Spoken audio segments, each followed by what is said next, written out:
I can go here.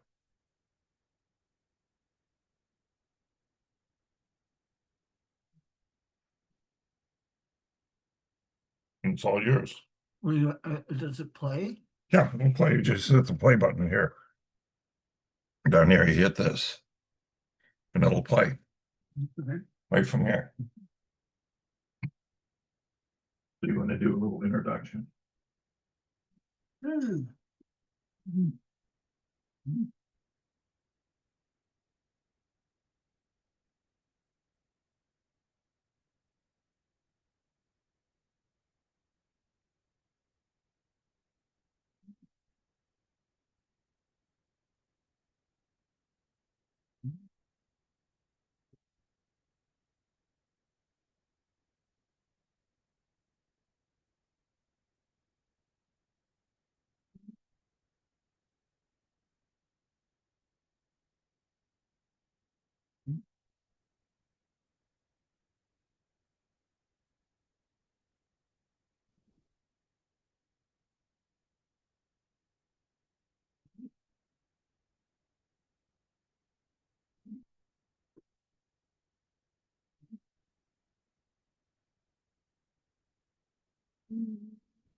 Oh.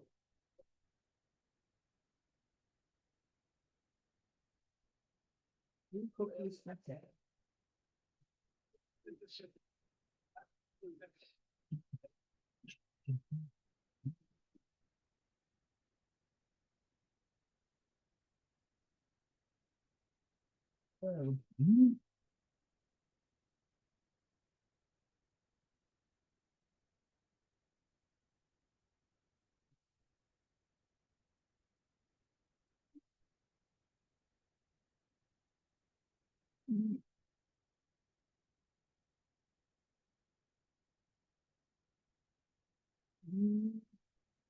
Stephen, you have to stop. No, that means stop. You have to stop. Ah.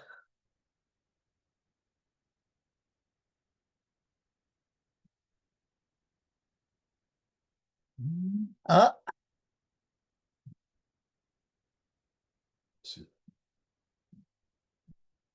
Yeah. Good job. So I didn't know where you were at, but You want to say anything? yeah. Go ahead. Well, Get the recordings on. where's the camera? Where's the what? The Yeah, camera? this is a great introduction. This is it's here set to play. What do you want to say? I want to see the live picture. The live picture is up here. This? That's not from tonight. What? Yeah. No, it's not. That's from last night or from Monday. Oh, that's the I see what's going on. Yeah, that was us watching this. Okay, that's us watching this video. Right now it's on. Hold on. That's not what I'm wearing tonight. That's not from tonight. I know. Hold on. I'm going to stop the share screen. Going to go here. Here's the video. I'm going to share. I'm going to put sound on. We didn't do that. Here goes this. I'm going to go. Does this work? I go here? Yeah. And I go here. From our website. And anybody can go there anytime. It's called alephtalks.com. So as you just heard us bickering about, this is from another call that we do on. So I can't see myself. Right now you can't because of this thing. You wanted to, Okay. you can't. It should be up here or somewhere. Hold on, And then, hold on, sorry.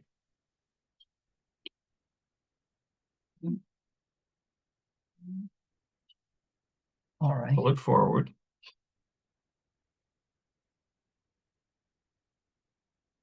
Okay, I guess. But we can't have that at the same time.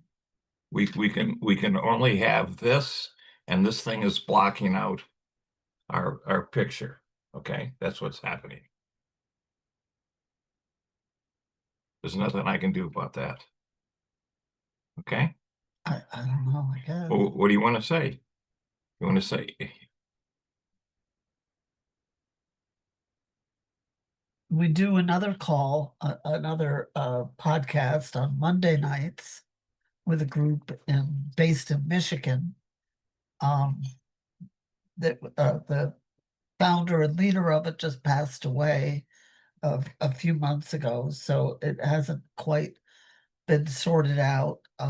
We're kind of experimenting with how we're going to continue without her now. And one thing we thought we'd try was like a little, maybe 15-20 minute intro each Monday night to what's going on astrologically that we could talk about. And we thought we would share that this week as well. This is kind of an experiment to see how this works and how people like it, how people respond. It could really develop into something very nice that could be ongoing every new moon and full moon. And there's a tradition of planting the seeds of your intentions at the time of the new moon. And then 2 weeks later, we have the full moon. And it's good to work a few days ahead of those things so you can prepare a little bit. Yeah. And Yeah. the so Jesse, are you paying attention? Yeah. So the new moon is for seed, and then the time of the first harvest is 2 weeks later, and that's really the time of the cycle for gratitude for what is growing. And I've learned if people work with this steadily for 6 months to a year, you can get some real traction in your life goals and what you want to develop. One of the main things is it helps you focus better. Whether you believe in the energy of the new moon and the full moon or not, having this discipline and practice will help you get more focus and prioritize with your visions and goals. And I noticed that the last full moon was, I think, on or around the 5th, that it was also the beginning of Mercury retrograde. So I wanted to talk about that as a time of opportunity as well as inconvenience. We tend to think of it as a time of either disaster or at least inconvenience. But there are positive ways to work with that energy pattern as well. And astrologers fully acknowledge that Mercury isn't actually moving backwards around the sun. It's a subjective illusion, really, based on the it happens with all the planets except for Earth and the sun and the moon. So it's a perceptual thing that it appears to be moving backwards because the circle is around the sun, which is over here. So at this part of the cycle, it looks like it's going backwards. It goes like this around the sun in the center. This part appears to be retrograde. And we don't know how it works, if it's just a thought form thing or what. It may have more physics to it. then it just seems to connect with things really going awry. And when I was a young astrologer, 35, 40 years ago, I used to say, I'm just not going to buy into this. I'm not going to let it rule my life. And whether I knew about it or not, I would feel it first and then look at it and see it was working that way. And then in more recent years, more people have been sharing more about how to work with it as a positive thing rather than just things screwing up. And that's become a really positive experience that I look forward to now. We're actually in a Mercury retrograde right now, currently. So that was one reason we wanted to talk about it, to talk about ways that it's possible to actually work with it. It's very good for review, RE words, we say in particular. So now, how do we get? This is the video from class earlier this week. But we'll just, we want to see how the technology all works and all of it. So for a direct link, you can go /astrology, or there's a section of blogs here in the blogosphere. And this is from there. I realized after our class last week that Mercury was going retrograde on Sunday.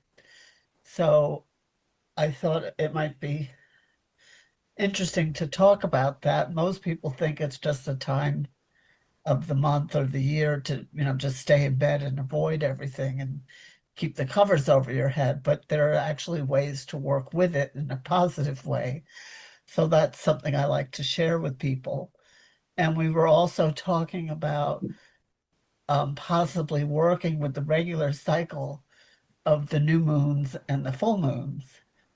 And the new moons are a good time if you get into the rhythm of it, of planting seeds.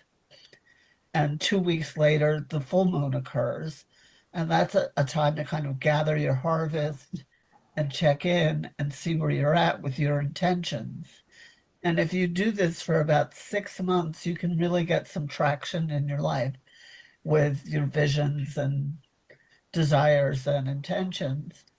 And it's also, the full moon is also a time to let go and also see what the universe wants. So you're working in partnership. So I wanted to talk a little bit about that because we had just had a full moon. So we could get going in a cycle. Can you pass me those papers? Thank you. So I sent out something that looks like this. Can you see what I'm holding to the camera? Got Or is this screen kind of the share screen blocking it? Share screen for a sec. We'll just go to Stop share. So I sent this out. This is it. I received it. Okay, good. I got it. Good. This is something that we can start to work with if people are interested. And as I said, if you work with it for about 6 months to a year, you'll see that it really changes your life. And I say whether the astrology is working or not doesn't really matter. It helps you to organize your thoughts and experience in a different way and work more intentionally. The more deeply you work with it, the more you'll get out of it. But we can work with this cycle of once a month there's a new moon, sometimes twice, and the same with the full moon. Sometimes there's a full moon twice in a month, and that's called a blue moon. But if you work regularly with this cycle of planting and harvesting, you'll start to see the energy really start working with you. And I feel the same way about Mercury retrograde. If you work with it rather than against it, you might welcome that time. It can be a really important part of the cycle if you're working on manifesting and living more intentionally. It can be a way to help focus your goals. So we're starting here Where's your with cursor? I'm right here. I don't know if you can see this. In the second dot here, there's a black half circle pointing to the right in the second row of November. Let me see if I can blow this up. All right, It's already say 200%. 200%. No, it won't blow up. So we'll work on the presentation if people are interested in this. So we just had the full moon. That's where we kind of started, which is usually a time of culmination. And one of the best ways to work with that energy is with gratitude. And then releasing whatever needs to be released or shared or taught, disseminated. That's what the time after the full moon is about until the beginning of the cycle with the next beginning, with the next new moon, which in our case is going to be around November 20th. So I figured out which Monday nights we could do this with a few days before the actual event so that we have time to get centered in it and prepare, and then you can work on your own on the actual event, on the day of the actual event. So I've included calendars for November and December just to help us start focusing. And, we can just do it as an experiment. This is something I used to do in yoga studios years ago. We would sit in a circle. Then I started doing it with Labyrinths, which is really nice. So, we could possibly work something out with finger labyrinths. But I thought it would be a nice experiment to try this online with this group because we do have, I think, a special awareness and mentality, and we're spread so far around the country, the continent, and we can keep working together with this energy and hopefully get some real momentum going as we're each individually and collectively developing goals and visions and intentions. So this is just sort of an introduction to see how people like the idea. And it occurred to me today, and I'm sorry it wasn't sooner, to look at the possible, astrology for this phenomenon happening now with this energy center in Virgo. And so we could talk a little bit about that. And what I always like to look at everything in terms of, You still want this? no, let's go to the website now. Thank you. Opportunities. So even Mercury retrograde has its opportunities. So if you want to go to the website later on your own time, please feel free. It's here in Aleph Talks blogosphere. There's this page, which shows a bunch of entries. And so far, there's 2 on Mercury retrograde, and we're planning a third soon. So this is a really nice video about the phenomenon of Mercury retrograde, which is actually an illusion, but I say it's a real illusion. We started tracking this in this kind of way in 2022. I've got to update this. I'll put 2025 in there. So I'll just jump in here. Mercury retrograde tends to have a very bad rep, as these times are notorious for wreaking havoc with our best laid schedules and plans, contracts and travel, communications and deliveries. For a more complete list of challenges, see the list below. And then what I really want to say is that these cycles are most frustrating if you just try to keep moving straight ahead, forward motion, no matter what. You will likely feel that you're banging your nose into a wall at every turn. and getting nowhere fast. But if we can learn to shift into a more Zen state of mind, letting go and working with what is rather than fighting it, these 3 to 4 week periods can be like a pleasant staycation and even become productive, if you must, in their own way. But you might also benefit from learning to simply be. So this is, uh, a lot of information. I'm not going to try to cover it all right now, but I just wanted people to have a taste. We used to do a regular class that started at our Unitarian church. And one of the students there said, well, these, who came from a Jewish background, by the way, that's how that church is, that it might be kind of a Sabbath, the 3 week interval of it being hard to move forward. And I thought that was a brilliant way to look at it. It's really positive. And there are times when it's just really important to let go. And it's not actually less productive, but it's letting the universe take a turn. And so the way astrology works, the way I have taught it, is as a language.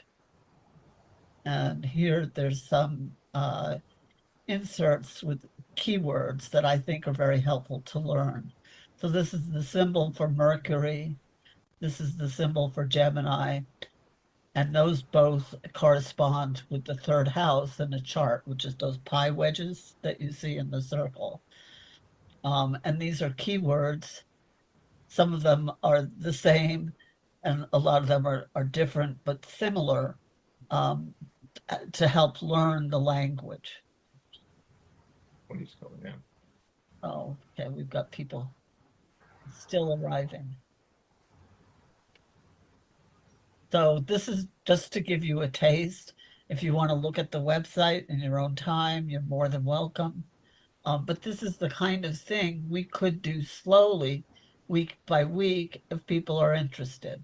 We could allow 15 minutes or so of our time together to just sort of talk about a theme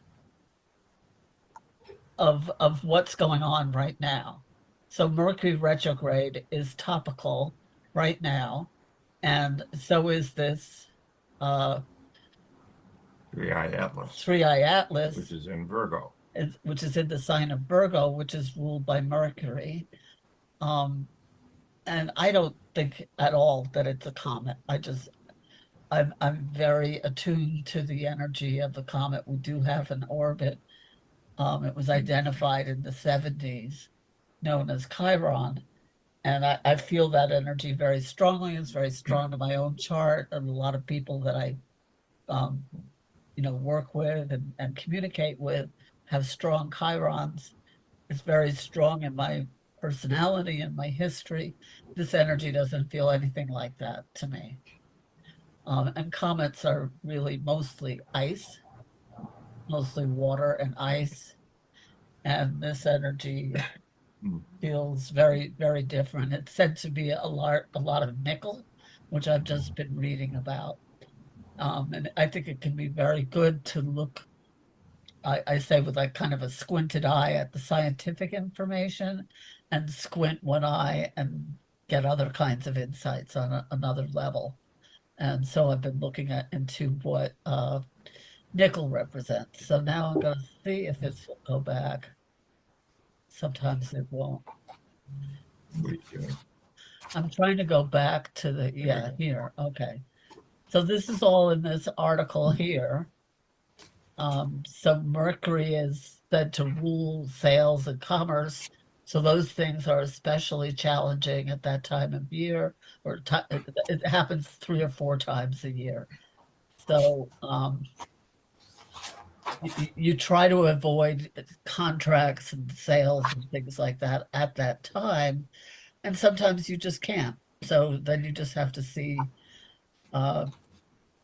what comes. They're often it often goes retrograde right around the holidays. And so a lot of people feel that's why we tend to be chaotic. It's a very emotional time, and return gifts, is a common thing. What I wanted to share with you before we end this segment tonight was this, it's a 2 columns of like pros and cons of the time of Mercury retrograde. So these things are challenging. So just knowing that can help, just take a deep breath and have patience with it. Deliveries, orders, receipts, you can kind of see the patterns. But then other things get easier during Mercury retrograde, particularly anything to do with insight, looking backward, looking inward, and redoing. I say RE words like, retrospection, journaling, memoiring, scrapbooking.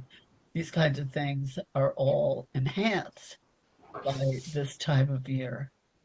Another thing is it depends on your own chart. My astrology teacher's Mercury was retrograde when she was born. So she always said those were 3 of her best weeks, of the year were those weeks. So this can lead to misunderstandings, miscommunication, very common, forgotten appointments. And if you can just be kind of philosophical and say, like, oh, well, there we go, Mercury's retrograde, and let go, it's not at all torturous. But it's lots of times you find lost objects during that time period, papers and money, etc., or hear from long lost friends. One connection between Mercury and Labyrinths, which I also love, is that they think the shape was originally developed because this is a rendition of the pattern that Mercury traces in the sky. So you can see that does look kind of like a labyrinth. This is a Toltec um, representation of their Mercury god that's made out of the women's hair. They they stylize their hair in these curls to make these masks like, but this is the back of a woman's head. So in various cultures, it's associated with the same ideas of the caduceus. This is it in a Hindu tradition with the chakras, and here we see it in a Kabbalistic or Hebrew tradition with the tree of life. These are said to be the 3 mother letters, and Aleph is in the middle. That's where we got the name for our website. It's from Kabbalah, and the Aleph is a symbol of infinity in mathematics. Bart is a mathematician. So I thought I'll just leave you with this. I've been a counseling, teaching, and writing Jungian astrologer and tarot interpreter for more than 35 years. In addition to my training in transformational astrology, I studied integrative therapy with an emphasis on the work of Jung. I'm a longtime student of yoga, meditation, and Kabbalah, as well as a practicing artist and poet. I was a contributor to Your Birthday Sign Through Time in 2002. And as I started to share at the beginning when we were signing on, I was transplanted from my native New York City in early 2001, not knowing exactly why, just knowing I had to get out of town. I could see the World Trade Center from my living room window in Manhattan. And I went to Vermont. Now I was in Southern Fairfield County. Now we're moving to Dutchess County and Litchfield in Connecticut. I was ordained the first time in 2006. I received my Labyrinth facilitator training the same year. I have a Blue Lotus canvas labyrinth that we use as a tool for sacred activism in our Unitarian church and other places. I've also done Reiki for more than 20 years, and with or without astrology or tarot. So that's just a taste. And if people are interested, we could go on with this, as I said, for a few minutes every opening week or every other week or, whatever, once a month, whatever people would like. And this Just is take just pictures. one section. And then there's another here with more. That's another video. And just more materials about it. And we're going to have a third one. So there's a lot to say. And here we have Virgo in the sixth house is also ruled by Mercury. So it's very mental information, but it's a slightly different face of Mercury when it's in the sign of Virgo, um, which is what we're looking at now. Um, and its real principle, I feel, underlying other specifics is purification. That's really what the opportunity is of the energy of Virgo. Some people see it as, harping and criticism. And if you know a Virgo or somebody with a lot of Virgo in their chart in your life, just take it as they're just trying to help you bring out your perfection, your ultimate potential. And uh, let's see. So this is a chart um, of one of my favorite actresses who played an astrologer in a wonderful movie. There's correspondences to health, and this is Western caduceus or a Greek, and Hindu style caduceus, and this is the tree of life and Kabbalah, and a similar piece of jewelry. And this is talking about the serpent energy and the Sephirah, and this is another way of viewing it for health. And the same symbol for the heart chakra shows up in Kabbalah and Judaism with the Star of David. And this is where the tree of life pattern, you can kind of see it in there here, comes from. This is the seed of life. And here we have Mercury again. This is actually on the roof of Grand Central Station, which is a beautiful Beaux-Arts building. And that's the ceiling with the Zodiac there. And this is the Whitehall building in downtown Manhattan, and the tip there. That's part of the Battery. battery and the commerce there. And this is an Egyptian version of it. That's the pineal gland. And again, the two, So you find that in the Vatican. yeah, it's in the Vatican. It's everywhere, and it's not a coincidence. It may be somewhat synchronistic, but it's not just a coincidence. There are a lot of medical symbols in there, and this is Egyptian and the third eye. And then here's a whole section on labyrinths. And it's very closely connected with the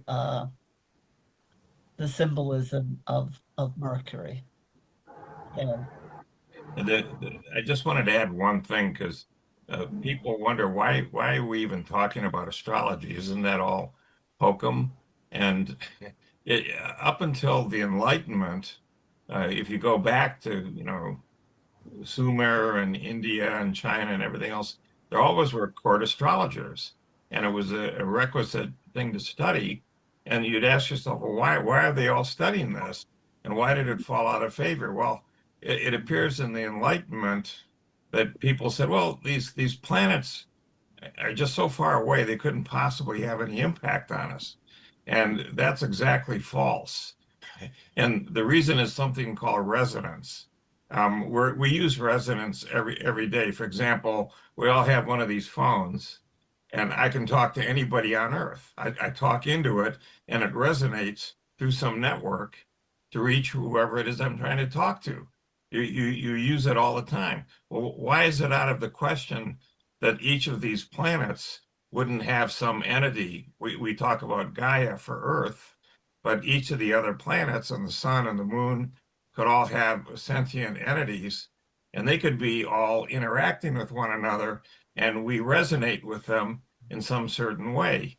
And people have just lost sight of this power of something like this concept of resonance.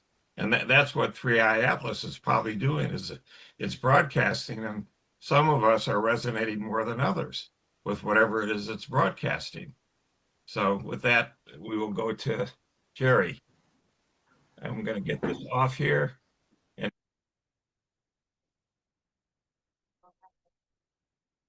turn this off.